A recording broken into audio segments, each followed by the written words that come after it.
Вас приветствует сеть печных магазинов ProKaminy. Меня зовут Владислав. Сегодня у нас на обзоре печь от шведского производителя SweaFlame Ellipse 2B Pilar E. Отопительный прибор имеет форму эллипса и расположен на подставке колонне. Так как печь конвекционного типа, сверху расположено горизонтальное отверстие для вентиляции, а ниже лучами отходит от патрубка дымохода.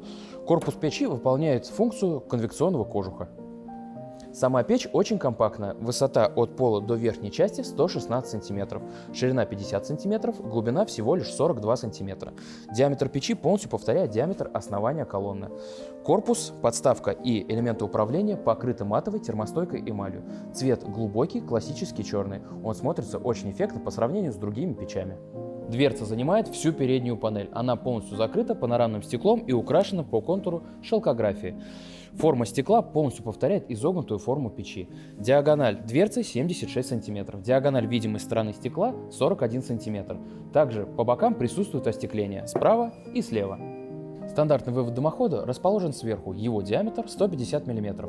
При необходимости его можно подключить сзади. Для этого необходимо переставить дымовой патрубок. Сделать это будет несложно. На задней части размечено отверстие и вырезано лазером. Вам будет необходимо только убрать заглушку. Для управления горением под дверцей присутствует один рычаг. Он отвечает за подачу воздуха на вторичный дождик и на стекло. У него есть три основных положения. Первое — полностью утопленный, минимальная подача воздуха в топку. Второе — вровень с корпусом. Средняя подача воздуха в топку и основной рабочий режим. Третье — полностью выдвинутое, так называемый режим форсажа.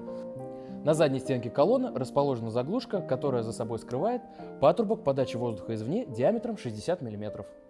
Ручка открывания дверцы расположена справа внизу. В закрытом положении она практически незаметна и выглядит как часть декоративного оформления. Слева присутствует похожий элемент для уравновешивания дизайна. Дверца достаточно увесистая, и для ее запирания используется механизм, закрывающий дверцу в двух местах – сверху и снизу. Дверца представляет собой сплошную металлическую рамку, к которой крепится стекло при помощи двух металлических плашек, одна сверху, другая снизу. Между ними проложен термостойкий шнур. Второй шнур проложен по периметру дверцы. Под топкой расположен зольный ящик.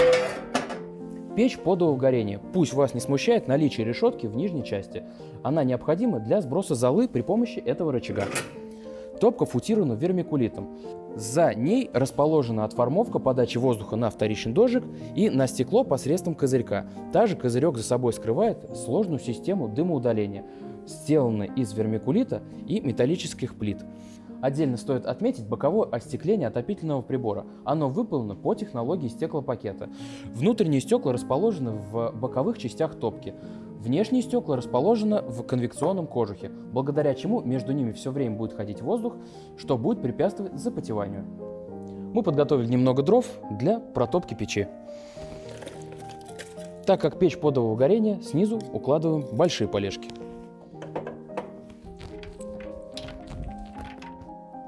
Думаю, это будет лишним. И немножко щепы сверху. Здесь неплохое подспорье нам играет ограничитель дров. И давайте приступать к розжигу.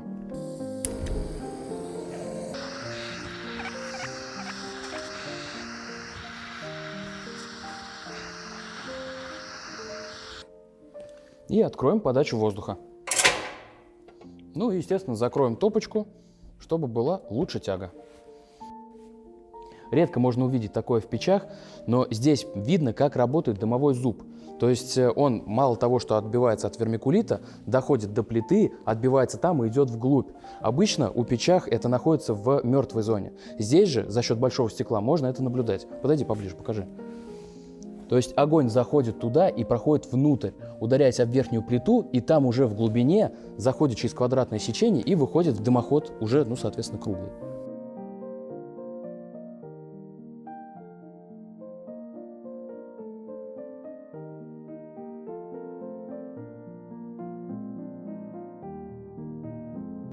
Печь вышла на рабочий режим, и мы доложили пару дровишек, чтобы получше посмотреть на регулировку данной печи.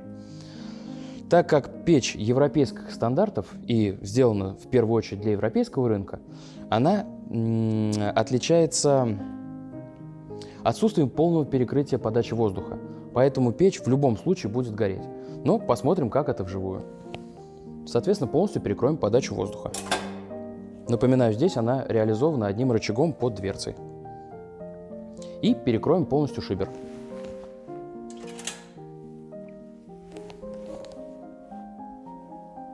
Ну, данный режим в Европе называется режим длительного горения.